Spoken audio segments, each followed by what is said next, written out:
Hello everyone and welcome in my YouTube channel. आज की इस वीडियो में हम बात करने वाले हैं कंटिन्यू एंड ब्रेक स्टेटमेंट के बारे में और हम ये देखेंगे कि इन दोनों स्टेटमेंट्स को हम क्यों यूज़ करते हैं। देखने के लिए चलते हैं स्क्रीन की तरफ। Let's have a look on my screen and let's begin.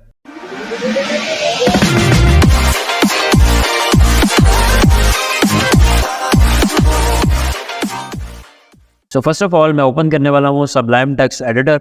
As you can see here कि मैं ऑलरेडी यहाँ पे फाइल भी क्रिएट कर चुका हूँ एंड साथ ही साथ जो HTML का बेसिक सिंटैक्स है इंक्लूडिंग स्क्रिप्ट टैग्स वो भी मैं यहाँ पे ऐड कर चुका हूँ एंड साथ ही साथ जो टाइटल है उसके अंदर मैंने आज का जो टॉपिक है कंटिन्यू या ब्रेक स्टेटमेंट्स इन जावास्क्रिप्ट में यहाँ पे स्टेटमेंट भी लिख देता हूँ। ये भी मैं ऐड ऑलरेडी कर चुका हूँ। अब मैं यहाँ पे ब्राउज़र में आता हूँ, रिफ्रेश करता हूँ। यू कैन सी हियर कि यहाँ पे ये टाइटल भी डिस्प्ले हो रहा है। अब हमें बात करनी है कंटिन्यू एंड ब्रेक के बारे में। ब्रेक का या कंटिन्यू का आपको याद होगा अगर तो आपने स्विच स्टेटमेंट वाला मेरा ट्यूटोरियल देखा था। स्विच जब हमने पढ़ा था उसके अंदर भी हमने जब केसेस डिफाइन करते थे तो हर केस के बाद हम ब्रेक तो लाजमी लिखते थे। कंटिन्यू का वैसे मैंने आपको बताया था कि इस तरीके ये यूज़ होता है, लेकिन ब्रेक तो हम वहाँ पर लाजमी लिखते थे। बहरहाल क्योंकि ये एक अलग कॉन्सेप्ट है और एक प्रॉपर कॉन्सेप्ट है प्रोग्रामिंग में। आप इसको इफ एल्स में भी यूज़ कर सकते हैं, वाइल में भी यूज़ कर सकते हैं, फॉर ईच लूप में भी यूज़ कर सकते हैं, फॉर लूप में भी यूज़ कर सकते हैं। इसीलिए मैंने सोचा कि मैं इसकी एक अलग से वीडियो रिकॉर्ड कर दूं और आपको बता दूं कि किस तरीके से आप कंटिन्यू का यूज़ करते हैं या ब्रेक का यूज़ करते हैं। देखने के लिए चलते हैं कोड पे। फर्स्ट ऑफ ऑल मैं यहाँ पे एक लूप बनाने वाला हूँ और वही वाला हम सेम कोड करेंगे जो हमने प्रीवियस वीडियो में किया था फॉर लूप में। तो हम यहाँ पे सिंपली एक फॉर लूप बनाने वाले हैं। मैं यहाँ पे लिखूँगा फॉर, इसके बाद वेरिएबल x इक्वल्स टू है 1 के। फिर मैं यहाँ पे एक कंडीशन लिख दूँगा x जब तक छोटा है और इक्वल्स टू है 10 के। तो x प्लस प्लस करो, मतलब कि इंक्रीमेंट करो इसमें। अब इसने करना क्या है बेसिकली, यहाँ पे ये डॉक्यूमेंट डॉट राइट कर देगा x की वैल्यू को और प्लस इसके बाद हमने यहाँ पे हाइफन एक ऐड कर दिया और ये यहाँ पे ऐड कर देगा हेलो वर्ल्ड। और इसके बाद मैं यहाँ पे कह देता हूँ कि BR एक ऐड कर दो और सेमीकोलन ऐड कर देते हैं। यहाँ पे सेव करूँगा। सेव करने के बाद मैं यहाँ पे आके जैसे ही रिफ्रेश करूँगा यू कैन सी हियर कि 1 से लेके 10 तक जो है इसने हेलो वर्ल्ड को प्रिंट कर दिया और साथ ही साथ ये नंबर जो है उसको भी डिस्प्ले करवा रहा है। तो फर्स्ट ऑफ ऑल हम बात कर लेते हैं ब्रेक के बारे में।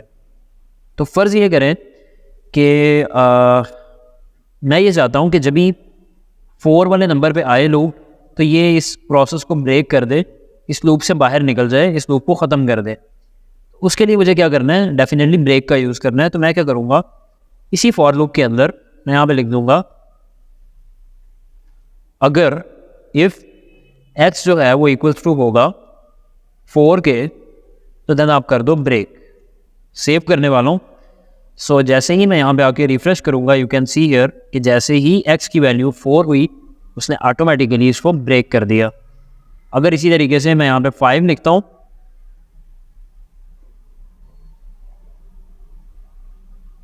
तो आप देख सकते हैं कि जैसे ही उसकी वैल्यू 5 है तो 5 को उसने ब्रेक कर दिया। अब हम ऐसा भी कर सकते हैं कि यहाँ पे आएँ और यहाँ पे आके इस लूप को अगर मैं पकड़ के इसके बाद लिख देता हूँ तो फिर ये क्या करने वाला है, डेफिनेटली ये पहले उसको प्रिंट करेगा और बाद में चेक करेगा। तो अब क्या होगा कि 5 वाला भी प्रिंट होगा लेकिन उससे जो अगला है वो प्रिंट नहीं होगा, क्योंकि मैंने इसको पहले ऊपर लिख दिया था। तो वो क्या कर रहा था कि पहले वो चेक कर रहा था और चेक करने के बाद जो है वो डिफाइन कर रहा था कि इसको ऊपर मतलब उसको प्रिंट करना है या नहीं करना। लेकिन अभी मैंने उसे कहा कि पहले इसको प्रिंट करो बाद में चेक करो, मतलब डू वाइल वाला सीन जो है वही यहाँ पे चल रहा है जो हमने अभी किया है उसके मुताबिक। ये तो था ब्रेक का, मतलब आपने कहीं पे भी ब्रेक लगानी हो लूप के अंदर किसी भी एक पॉइंट पे तो आप इस तरह से डिफाइन कर सकते हैं। कंटिन्यू में क्या होगा, फर्ज करेंगे मैं यहाँ पे जस्ट लिख देता हूँ कंटिन्यू।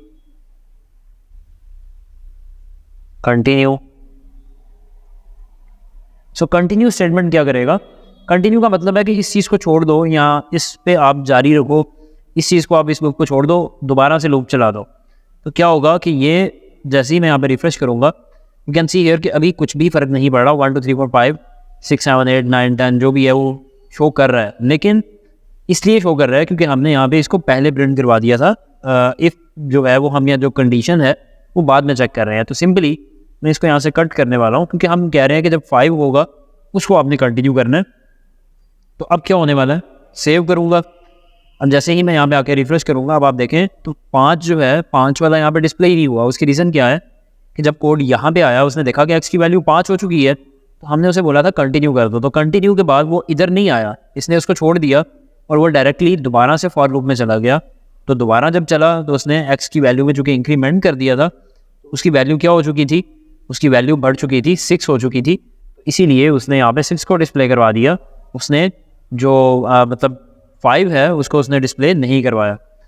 तो ये थी बेसिकली ब्रेक या कंटिन्यूस स्टेटमेंट। अक्सर औक़ात हमें इनकी भी ज़रूरत पड़ती है कोड में। तो ये बेसिकली सारी टूल्स हैं, जो लूप्स आप पढ़ रहे हैं, जो आप अरेज पढ़ेंगे अभी आने वाले लेक्चर्स में, जो आपने वेरिएबल बनाने सीखे, ये तमाम चीज़ें बेसिकली आप एज अ टूल इनको कंसिडर करें कि आपने इनको प्रोग्रामिंग में एज अ टूल लेके चलना है। और जब भी आपको जिस भी टूल की ज़रूरत होगी, आपने कोई काम करना है जहाँ पे आपको रेपिटेशन लगानी है, तो आप फॉर लूप या व्हाइल लूप का यूज़ करेंगे। अगर आपको कहीं पर डिसीजन लेना है सिर्फ एक दफ़ा, तो उसके लिए इफ़ का यूज़ करेंगे। और अगर आपको इफ़ एल्स का कहीं पे यूज़ करना है, तो आपको पता होना चाहिए कि मुझे स्पेसिफिक चीज़ का इस जगह पर यूज़ करना है। तो बेसिकली प्रोग्रामिंग में आपके लॉजिक्स ही होते हैं जो आपकी प्रोग्रामिंग को स्ट्रॉन्ग करते हैं या आपको प्रोग्रामिंग में बिल्डअप करने में हेल्प करते हैं। तो आपको बेसिकली इनको एज अ टूल लेके चलना है और इन तमाम चीज़ों को आपको पता होना चाहिए। इसीलिए मैंने ब्रेक का जो है या कंटिन्यूस स्टेटमेंट, इसके ऊपर एक अलग से वीडियो रिकॉर्ड की। सो उम्मीद करता हूँ वीडियो आपको अच्छी लगी होगी। सो अगर आपको वीडियो अच्छी लगी तो आप इसको लाइक करें एंड चैनल को सब्सक्राइब करें। सो मिलते हैं नेक्स्ट वीडियो में। थैंक यू, अल्लाह हाफ़िज़।